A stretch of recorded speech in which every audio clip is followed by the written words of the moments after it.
Soy el ex jefe de gabinete de la Municipalidad de Asunción, el doctor Wilfrido Cáceres, quien ya está con nosotros. Doctor, ¿cómo le va? Le saluda Oscar Lescano desde Justicia.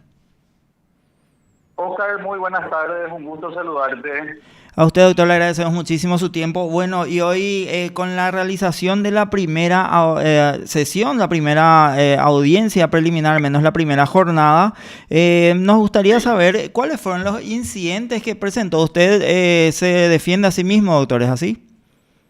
así mismo, así mismo. De hecho que en los inicios de mi carrera profesional yo me especialicé en el derecho penal, entonces es prácticamente como que la vida me estuvo preparando para este momento. Ya después hice algunas incursiones en la función pública que devino en todas estas circunstancias de público conocimiento, así que creo que no hay mejor profesional que pueda entender esa circunstancia que mi propia persona. Es por eso que hoy, en oportunidad de la audiencia preliminar, promoví 7 incidentes, uno de ellos el neurálgico, el de la nulidad de la acusación, que tiene un fin extintivo respecto al requerimiento conclusivo del Ministerio Público, y posteriormente los sobreseimientos respectivos del hecho de lesión de confianza, asociación criminal, la inclusión probatoria de una testigo, en este caso la oficial de cuentas del banco, ex banco de UDA, que manejaba la cuenta del Fondo Municipal de Emergencia, y posteriormente también inclusión probatoria de una pericia informática, además de algunas inclusiones probatorias de documentaciones, específicamente las resoluciones que hacen a las salidas alternativas que obtuvieron otros coprocesados dentro de esa causa ahora. Exactamente, doctor. Y bueno, nos gustaría a nosotros profundizar en el incidente principal que hablamos de la nulidad de acusación. ¿Qué es lo que solicita o qué es lo que observó en esta acusación de la Fiscalía, doctor, para solicitar la nulidad en esta oportunidad? Correcto. El artículo 347, numeral 2 del inciso segundo del Código Procesal Penal, establece que si una persona es acusada por el Ministerio Público con convicción de certeza de cometer un hecho punible, debe realizar un relato preciso y circunstanciado. ¿Y qué significa, Oscar, circunstanciado? Que debe establecer qué, cómo, cuándo y dónde ocurrió el hecho. Es así que cuando nosotros nos remitimos al hecho punible de lesión de confianza, tenemos que tanto la ordenanza 608 que regula el Fondo Municipal de Emergencia y esta famosa dirección de riesgos, y dos resoluciones de la Intendencia, la 35/2020 y la 2/2021, delegaban la ordenación de gastos y el pago de cheques, firmas de contratos, invitaciones a proveedores, notas de remisión y demás en dos personas, la señora Nidia López, quien era directora general de esa dependencia, y el señor Edgar Estigarribia. Refiriéndonos a estas personas, la señora Nidia López hoy fue beneficiada con la suspensión condicional del procedimiento a requerimiento del propio Ministerio Público, con base a argumentos que el Ministerio Público cree convenientes y apropiados a la causa, y el señor Edgar Estigarribia, quien también hoy estaba citado a la audiencia preliminar en conjunto con mi persona, pero no asistió a la misma, y tengo conocimiento por el expediente judicial que le fue declarada la rebeldía y la orden de captura por el juez de garantía. Entonces, básicamente la nulidad de la acusación se da porque el Ministerio Público no logra relatar de qué manera la firma de los certificados de disponibilidad presupuestaria, que para que la audiencia entienda, son documentos en los cuales el director general de Administración y Finanzas simplemente certifica que existe el presupuesto suficiente para las erogaciones respectivas, en este caso las transferencias que eran solicitadas para el pago de los proveedores. Y posteriormente mi función era llevar de una cuenta municipal a otra cuenta municipal. Es como cuando llevas la plata de tu sueldo a otra cuenta de, por ejemplo, la administración conjunta con tu pareja, con tu esposa o con quien fuera. Entonces nunca hubo un acto de disposición material de mi parte del patrimonio municipal hacia cuentas de proveedores privados. Nunca firmé un cheque, nunca firmé un acta de aprobación del consejo, como sí lo hicieron estas personas que hoy son beneficiadas con salidas alternativas. Posteriormente, la nulidad de la acusación también tiene como parte final el contenido de que la Fiscalía no logra sostener la existencia de una asociación criminal, porque una asociación criminal, que es un delito que proviene del estudio de las mafias, tiene que estar estructurada, organizada, jerarquizada. Es decir, el Ministerio Público no puede simplemente inferir el dolo de pertenencia dentro de la asociación criminal. Es decir, tiene que demostrar que uno impartía órdenes o recibía órdenes de un superior jerárquico y que esa organización estaba plenamente estructurada hacia la comisión de un plan delictivo en común. Entonces, al no existir ninguna de estas circunstancias, porque la Fiscalía no incautó teléfonos celulares para demostrar que nos comunicábamos entre nosotros, no incautó equipos informáticos para demostrar que nos intercambiábamos correos, que adulterábamos información con los proveedores, nada de eso existe, Oscar. Entonces, todo eso un poco hace al análisis que de lo que nos permite esta etapa intermedia, porque aquellos que estamos formados en derecho sabemos que la etapa intermedia nos permite analizar los hechos, pero yo simplemente solicité que el juez de garantías confronte los hechos de los cuales se me acusa con convicción de certeza con la propia normativa municipal, que finalmente va a terminar siendo el esquema neurálgico de mi defensa. Claro, y ese elemento que usted menciona es muy importante, doctor, sobre todo en la estructura o en la cadena de mando que pudo haber finalmente derivado, según la acusación, obviamente, a la asociación criminal. Ahora, doctor, partiendo desde el punto de vista que una de las procesadas, que sí tenía una vinculación directa con este proceso de licitación, fue beneficiada con una salida alternativa. Entonces, prácticamente caería la responsabilidad sobre esta persona y usted, de acuerdo a lo que dice, no estaba finalmente dentro de todo ese proceso, más allá de firmar y hacer este cambio, como usted lo dice, de una cuenta a otra de los fondos que se necesitaban. Exactamente. Mi única función era llevar la plata de una cuenta municipal a otra cuenta municipal, como se hace en muchas otras operaciones de la administración central, a la terminal, al abasto, al centro paraguayo japonés, es decir, alimentando los fondos de estas subunidades de administración financiera. Entonces, acá la cuestión es la siguiente, y mirando esto que yo tengo acá frente a mí mismo en la computadora ahora, ¿con qué argumentos la Fiscalía concede y solicita una salida alternativa para la principal responsable como ordenadora de gastos de esa repartición, mencionando que la misma estuvo enferma de COVID y que hay funcionarios que refieren que nunca recibieron órdenes de ella, sino del señor Edgar Estigarribia?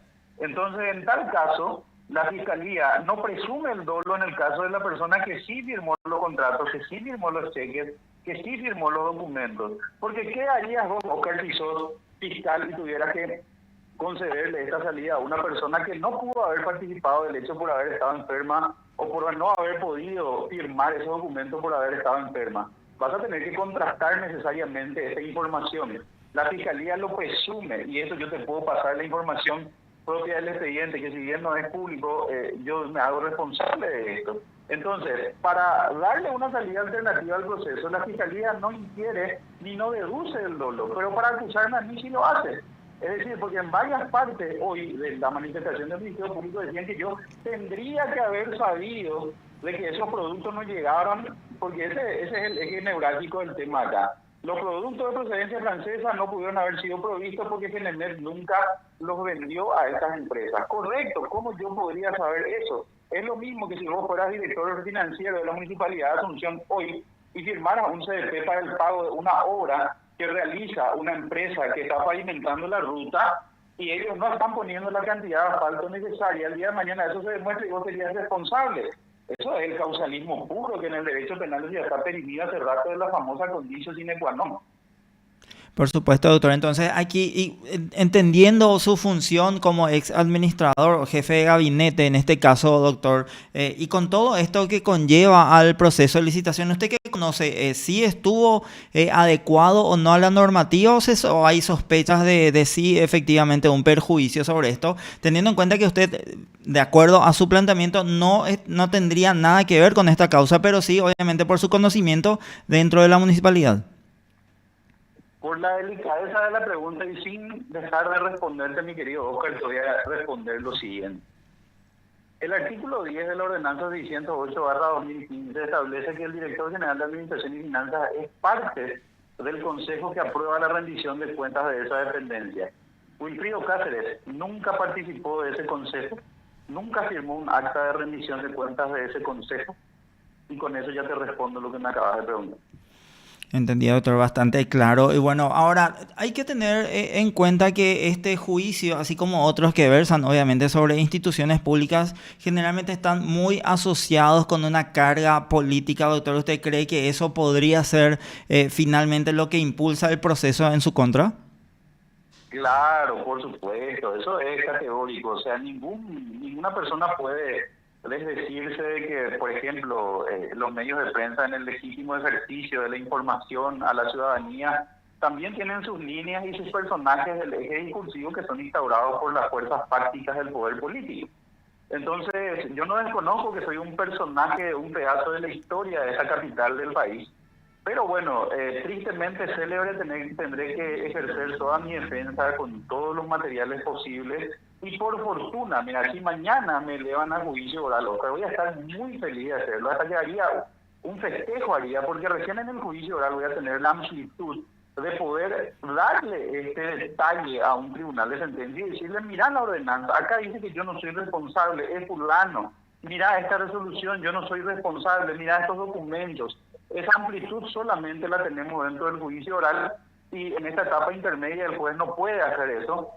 Entonces, si mañana tenemos el resultado posterior a mi declaración que se dará a las 8:30 de la mañana, donde voy a estar refiriendo ampliamente esta situación, entonces seguramente el juicio oral, más que una cuestión de índole peyorativa, va a ser una oportunidad grandísima para mi parte para poder demostrar mi inocencia en este tema, Oscar. Es así, doctor, y de hecho recuerdo que usted tuvo la misma postura cuando ya se había elevado a juicio la otra causa que soporta usted sobre lo que está vinculado a su supuesto incremento patrimonial que no podría estar justificado. Ahora, doctor, ¿cree que esa misma línea política se aplica a ese proceso? Sí, totalmente, porque siempre existe como decía Adam Smith cuando hablaba de la economía, hay una mano negra que todo lo mueve, ¿verdad? Una mano invisible, decía él, pero yo te digo, hay una mano negra que todo lo mueve en este país. Claro, doctor. Ahora, ¿qué le responde usted a la Fiscalía en ese proceso que obviamente sostiene que usted, bajo esa acusación, habría ocultado bienes producto de ingresos que no han sido registrados lícitamente? Que vamos a tener que esperar las pericias que yo voy a practicar dentro del juicio oral, las pericias que la Fiscalía no practicó, porque eso tenés que saber y la audiencia que me está escuchando también lo tiene que saber. Fiscalía llega a mi juicio oral por enriquecimiento sin una pericia contable, sin una pericia de infraestructura y arquitectónica de los supuestos inmuebles de los cuales me he enriquecido. Esas pericias las he ofrecido yo en audiencia preliminar porque estoy seguro del horizonte de mi defensa. Entonces, ¿cómo sostiene la Fiscalía, doctor? ¿Solamente con las declaraciones juradas? Sostiene con las declaraciones juradas y unas tasaciones practicadas por la Secretaría Nacional de Bienes Incautados y Comisados, Senavico, en la cual establece, por supuesto, algunas correspondencias. Es como decir, bueno, mira, vos tenés un inmueble, ese inmueble está en la zona tal, en ese inmueble hay valor de mercado tanto.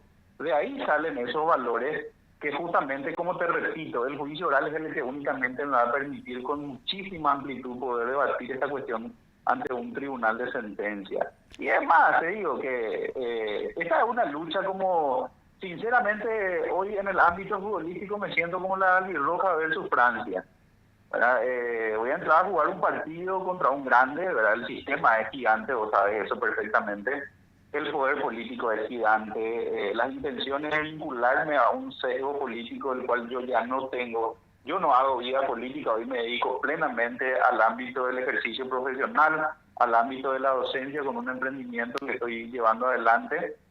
Entonces no tengo ningún tipo de aspiración política, razón por la cual podrás verme y me habrás visto siempre, Oscar, ejerciendo mi propia defensa. Nunca he contratado un estudio jurídico multimillonario para que me defienda, y esos son los testigos y todos tus compañeros de la prensa que siempre me han buscado para alguna entrevista. Exactamente, doctor, siempre lo hemos visto y también abierto a colaborar y a dialogar con la prensa sobre sobre este tipo de casos. Ahora, ¿nos recuerda, doctor, para cuándo fue fijado el inicio de este juicio que estamos hablando? La causa 67 tiene el inicio del juicio el 27 de julio. Ese día estaríamos arrancando las audiencias y seguramente se van a ir fijando después conforme el tribunal de sentencia presidido por la doctora Elsa García así lo disponga. Perfecto, doctor. Y bueno, nosotros nos comprometemos, obviamente mañana vamos a estar haciendo la cobertura de del segundo día de audiencia preliminar y también cuando el juicio por la otra causa se celebre. Nosotros le agradecemos muchísimo su tiempo, doctor. Gracias, Oscar. Yo ya te he dejado hoy titulares y vos decidís si mañana te vas a filmar o no mi declaración. Pero por supuesto, ahí vamos a estar, doctor. Gracias, señor. Un abrazo, un placer escucharte siempre.